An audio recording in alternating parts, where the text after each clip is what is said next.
Welcome back to the Now Morning Show on this Tuesday morning. We are in the second hour. It's now about 1 minute after the hour of 7 o'clock. Now, Sule Joseph and Associates is offering a program for children who were exposed to or traumatized by gun violence. And in studio to tell us more about this program is Mr. Sule Joseph. Mr. Joseph, good morning. Thank you so much for joining us. Good morning. Thanks for having me. Thanks for having me so early this morning. I know, and it's such a kind of deep topic that we're going to delve in. But I just want to get, first of all, for our viewers who may be looking and don't know who the organization is, tell us who is Sule Joseph and Associates, and of course, what the program is going to be all about.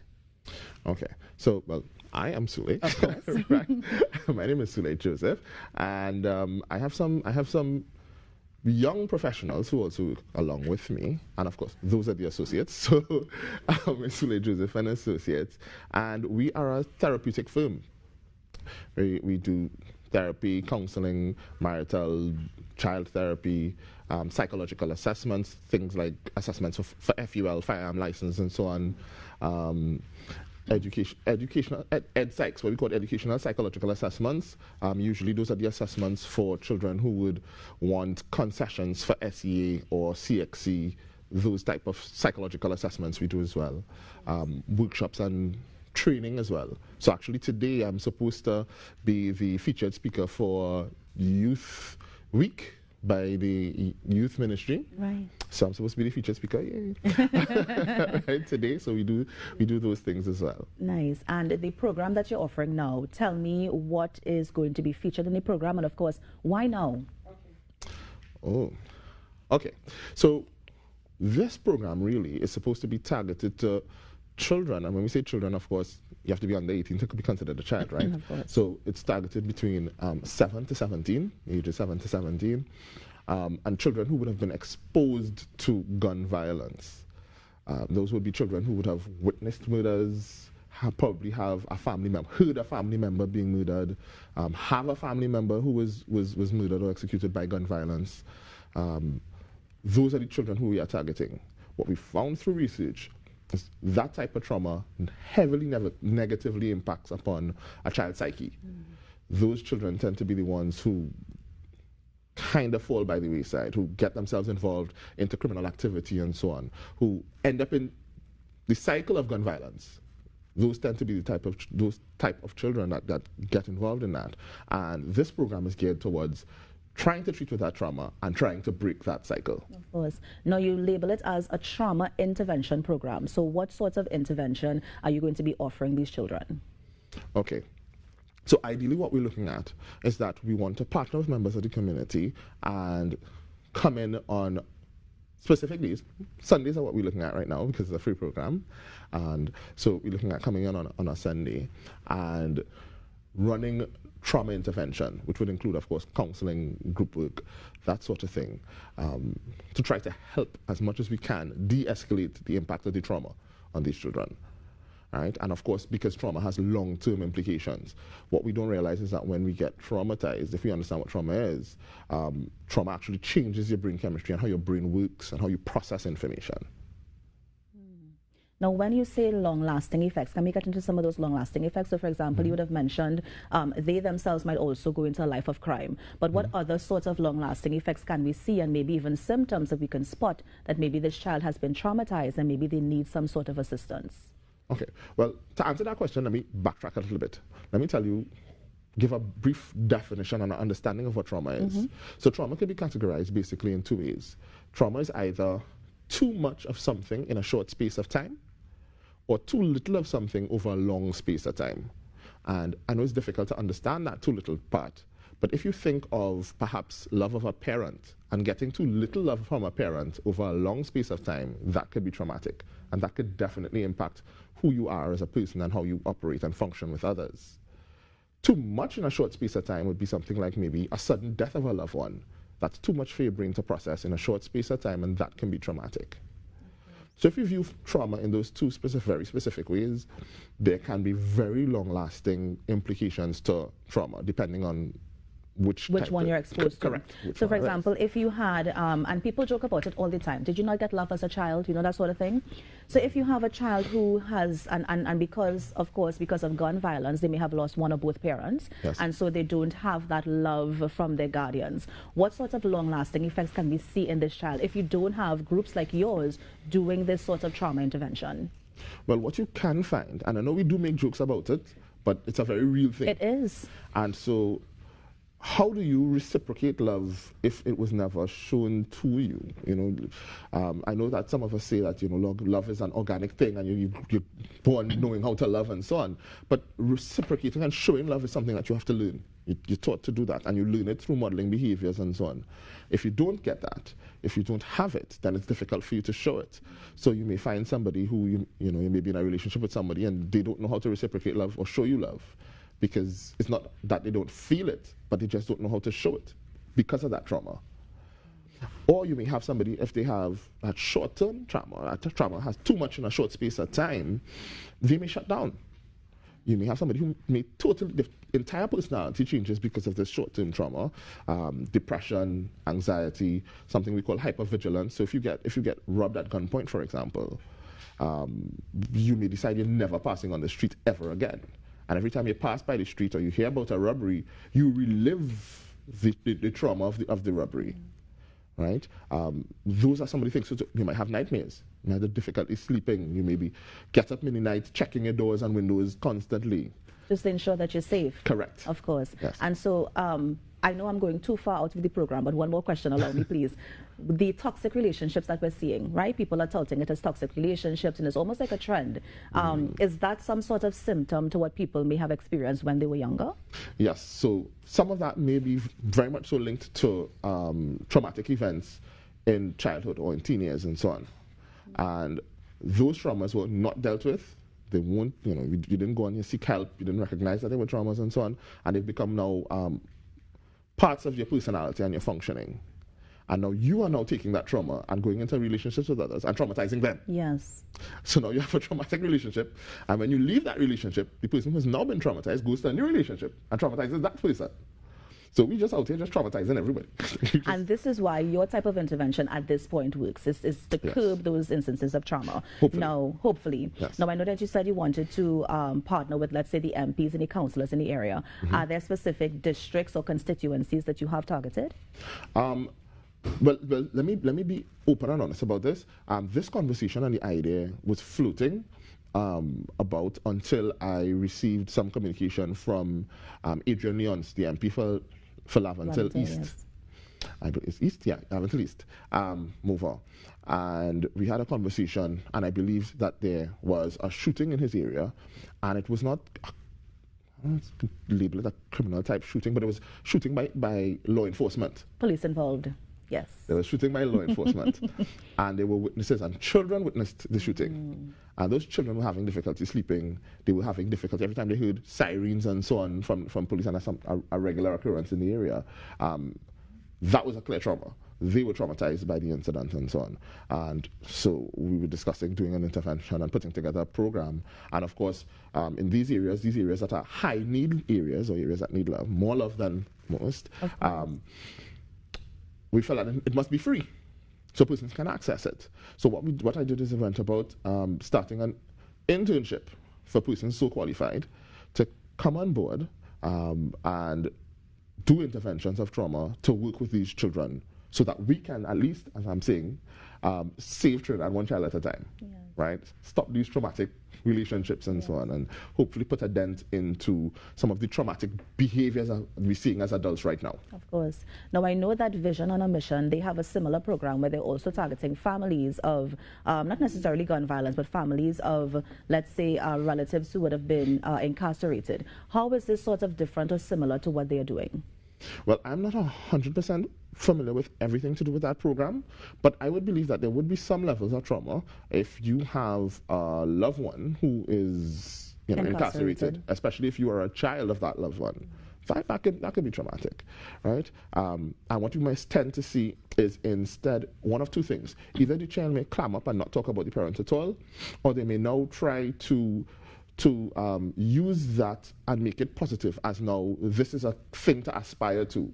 You know, don't talk to me, you know, my father in jail. You know, or, you know, being in jail now is this, you know, glamorized thing. You may tend to do that.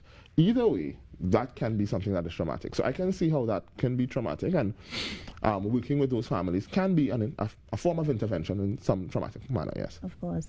So then how are you going to get people to come to the program? So you want to partner with the MPs, you want to partner with the counsellors.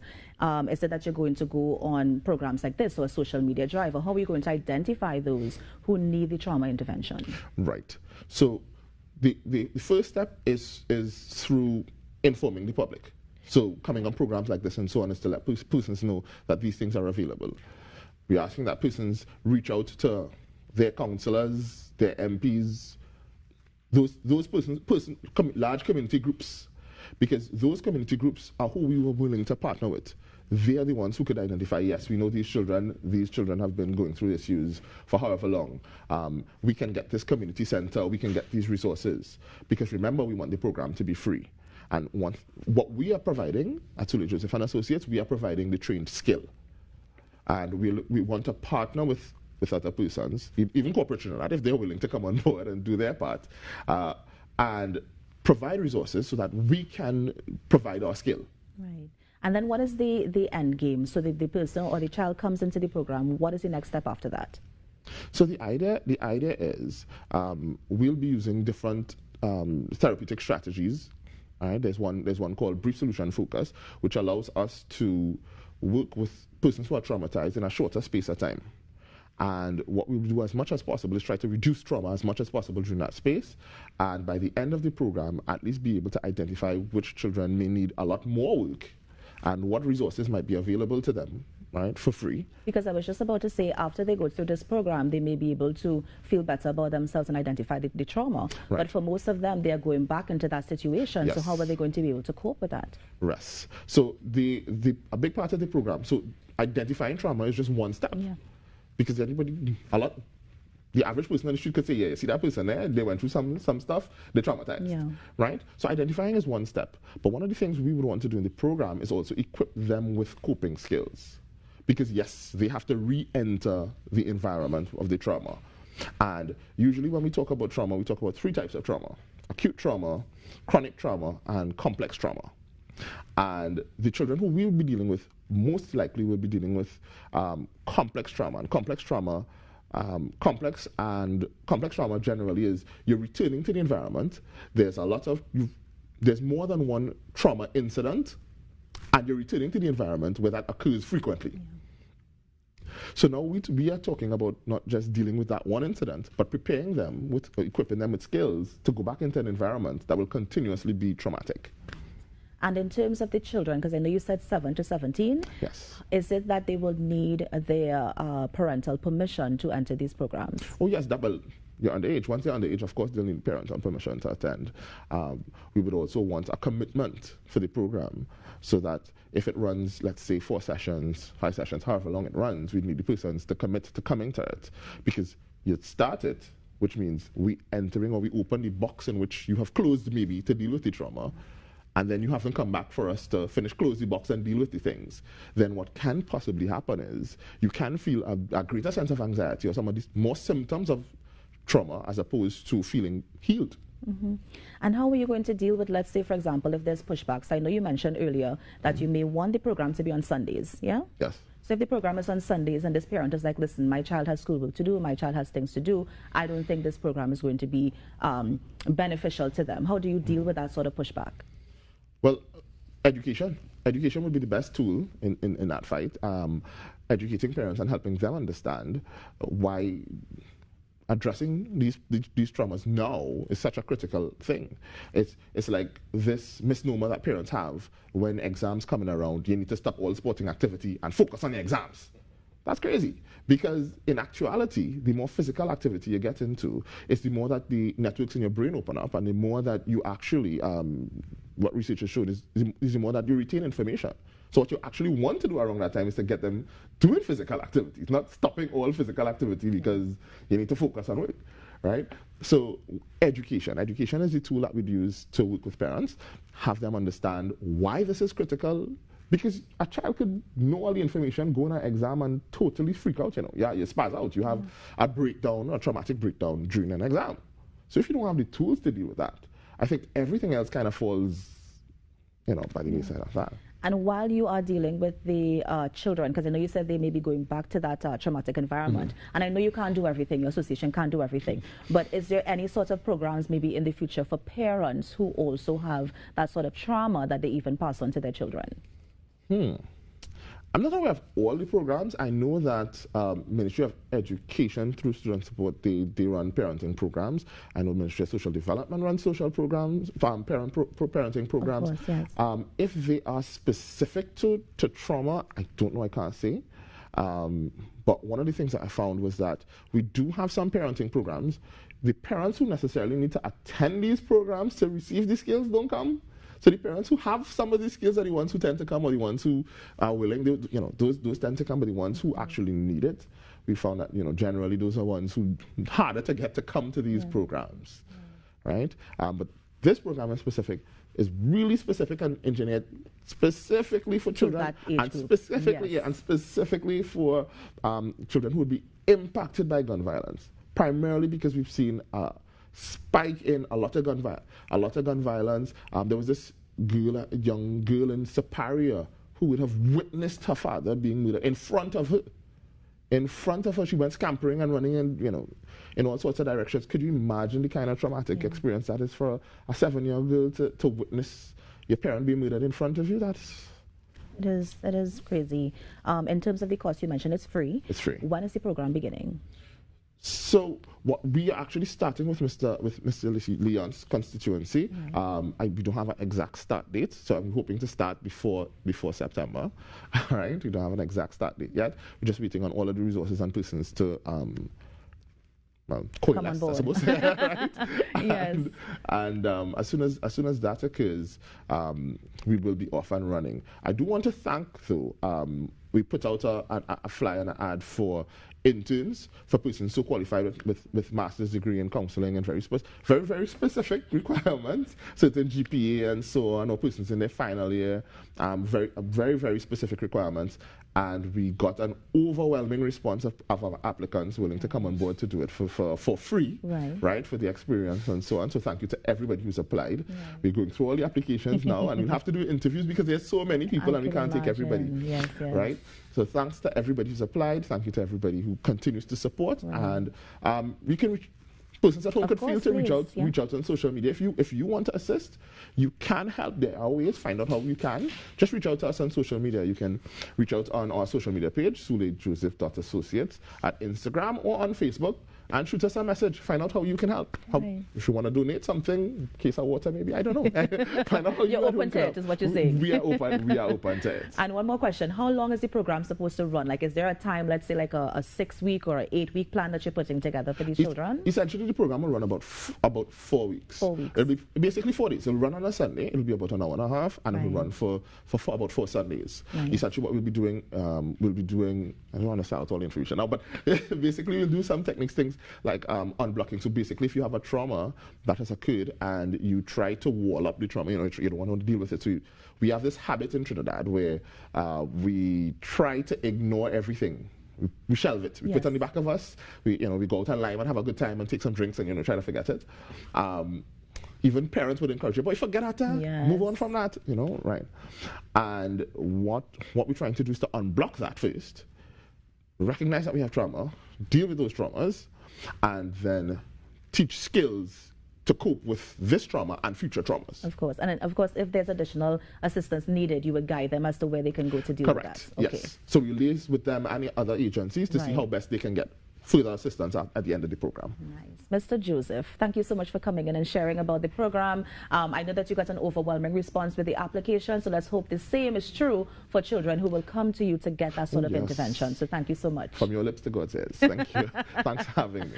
And that was Sule Joseph from Sule Joseph and Associates, just sharing a specific program that is going to be offered in communities soon for children who were exposed to or traumatized by gun violence. You're on the Now Morning Show. We're going to take a quick break and be right back. Stay with us.